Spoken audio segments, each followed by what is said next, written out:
What's up, fight fans? Mr. Mustache here. All right, UFC 309 has wrapped, right?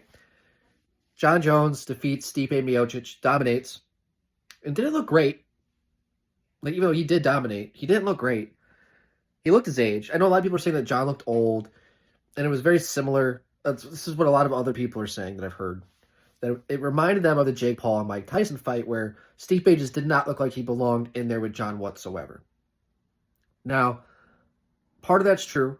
And one thing I do want to highlight, one thing Josh Thompson and Big John McCarthy said, that there's only one man to blame here, and that's Randy Couture, right? The success that man had later on in his career and continued to have into his mid-40s, like, makes people believe time and time again, well, Randy did it, well, heavyweight Randy did it.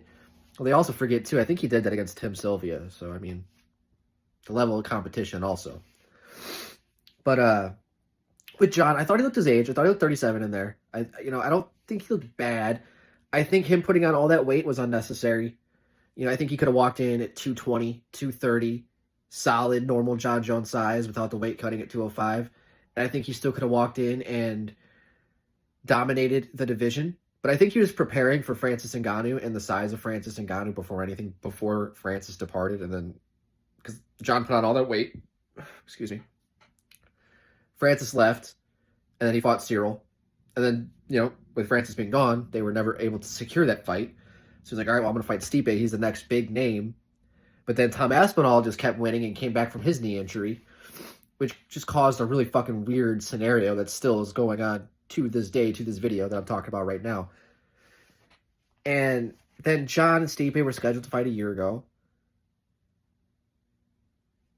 And Jon had the injury, and then at that moment, everyone's like, oh, well, the fight's scrapped now, because by the time that both guys come back, Stipe is going to be too old, and Tom's still, if, he's going to be right there in the mix, and Jon's going to have to fight somebody else, but, Jon stuck to his guns, which I think he had the right to do, but Tom's success has put a pretty big shadow over that, right? And with Jon beating Stipe in rather dominant fashion, right? Stipe had some moments, and had some good boxing, and Jon let himself get hit more than I expected in that fight. But now Jon wants to go back down to light heavyweight and fight Alex Pereira. He said, fuck the heavyweight division, fuck the heavyweight title, fuck Tom Aspinall, I want to go fight Alex Pereira. Now, I think it's all around a bad idea. And I think Jon's only really looking at the age. I think Jon's looking at, well, Alex is about the same age as me, does not have the wrestling credentials I do. I mean, that Osotari trip that Jon threw on Stipe was just, oh, chef's kiss, beautiful. It sucked to see it happen to Stipe, but to see him just get flipped and twirled like that in the fucking air was just like, whoa. You knew it was over. The second that Osotari trip happened, you knew the fight was fucking over. But nonetheless, Jon thinks that he can just walk in because Alex is the same age, so he thinks he's going to have the same wear and tear. He's going to go out there and just take him down and just beat the shit out of him. Where I think Tom, I don't like that idea. I think Jon going back down to 205, we've seen it, guys going back down in weight after going up in weight.